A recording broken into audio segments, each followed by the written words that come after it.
Assalamualaikum warahmatullahi wabarakatuh.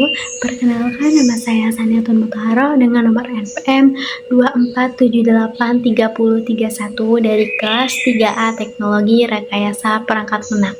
Jadi, sebelum masuk ke pembahasan praktikum, di sini saya akan menjelaskan terlebih dahulu mengenai tentang konsep dasar dari basis data. Jadi, basis data merupakan kumpulan data yang saling berhubungan dan disimpan secara terstruktur di dalam komputer agar mudah diakses, dikelola, dan juga diperbarui. Jadi, basis data itu merupakan data yang terstruktur di dalam komputer yang mudah diakses agar data itu bisa terorganisasi. Untuk mengelola basis data, kita bisa menggunakan perangkat lunak yang bisa disebut dengan DBMS atau Database Management System. Contohnya seperti MySQL, SQL Server, atau Oracle. Jadi, DBMS membantu kita untuk membuat, mengedit, mengatur data dalam tabel-tabel yang saling berrelasi. Di dalam SQL itu terdapat dua jenis perintah utama, yaitu DDL dan DML. Jadi, DDL adalah Data Definition Language, yang dimana ini digunakan untuk mendefinisikan struktur database seperti membuat tabel. Kan DML, Data Manipulation Language, digunakan untuk mengelola isi dalam tabel seperti insert, menambah isi tabel, seperti untuk mengupdate, terus mendelete dan memilih objek, yaitu select. Jadi, dalam praktikum ini saya menggunakan software yaitu aplikasi SQL Server. Selanjutnya, di sini saya akan menampilkan untuk praktikum membuat database beserta tabel dan juga isinya. Sekarang saya akan langsung membuat untuk praktik. Di sini saya akan membuat database baru dengan nama database-nya itu akademik praktikum.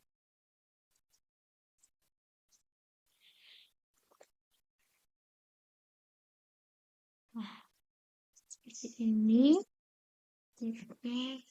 Dan akan saya execute. Nah, jadi database akademik praktikum sudah berhasil terbuat.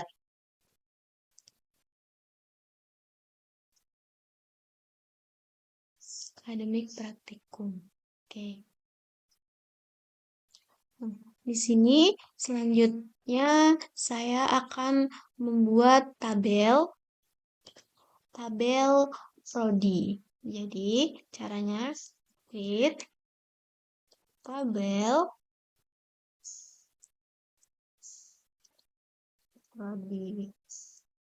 Nah, di dalam tabel prodi ini saya akan menambahkan ID prodi menggunakan cat.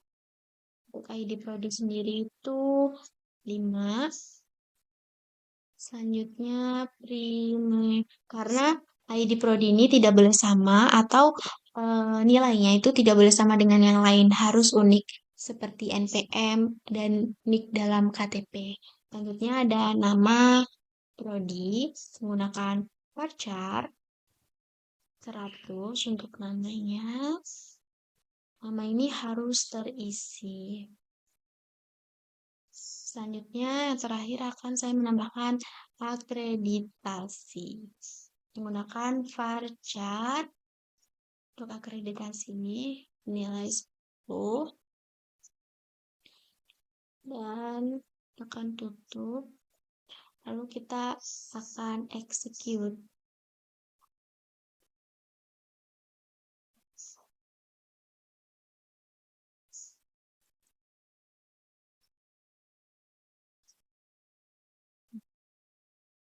Ada typo di dalam akreditasi ini, harusnya 10.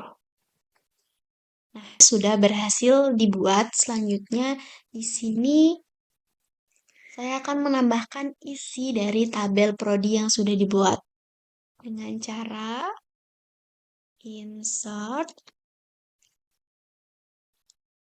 untuk prodi. Untuk prodi sendiri tadi ada ID prodi, nama prodi,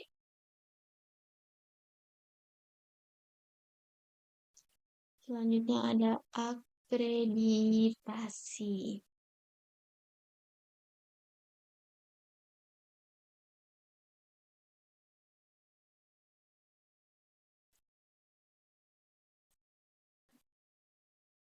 Values. Nah, untuk pengisian prodi sendiri ini saya akan memasukkan prodi TRPL. Untuk ID prodinya itu TRPL 2.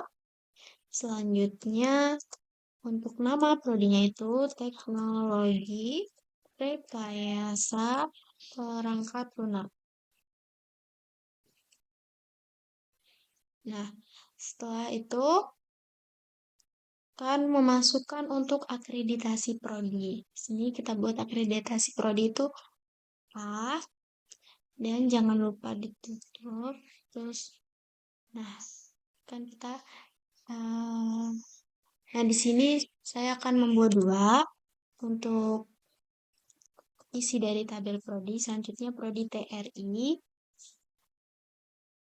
Untuk namanya Teknologi Rekayasa Internet. Akreditasinya B.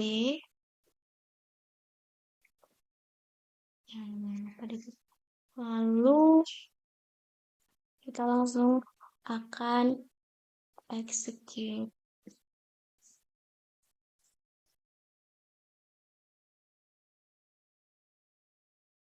Nah, jadi untuk isi di dalam tabel prodi itu sudah berhasil terbuat. Selanjutnya di sini kita akan melihat dari isi tabel itu dengan cara select from prodi untuk memanggil apa yang ingin dilihat, yaitu kita akan melihat tabel prodi. Lalu kita execute, maka tabel prodi akan muncul. Ada TRI dan TRPL. Di sini selanjutnya bisa melakukan kita akan melihat dari struktur tabel itu. Untuk melihatnya dengan cara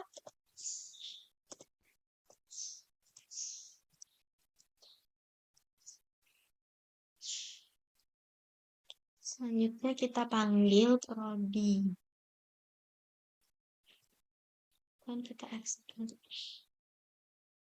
Nah, maka struktur dari tabel yang kita buat akan muncul mulai lalu langsung kita pertama pindahkan dulu ke bebas yang kemana, lalu sintak yang tadi langsung kita execute. Di hasil praktikum yang sudah saya buat, saya dapat menyimpulkan bahwa pembuatan pengelolaan database memerlukan pemahaman konsep struktur dan tabel relasi antar data. Jadi, melalui DDL, kita bisa membuat dan mengatur struktur database, sedangkan dari DML, kita bisa memanipulasi datanya, mulai dari menambahkan, mengubah data di dalamnya. Nah, untuk kendalanya sendiri, biasanya saya terkadang salah pada penulisan sintak SQL, itu kadang ada typo, jadi bisa menyebabkan error. Terutama pada tanda petik, tanda koma, tanda tutup. Dari hasil praktikum ini, saya belajar bagaimana cara menggunakan SQL dengan benar untuk membuat sistem data yang terstruktur agar lebih efisien. Demikian video penjelasan dari saya. Terima kasih telah menyimak video saya. Semoga bermanfaat. Wassalamualaikum warahmatullahi wabarakatuh.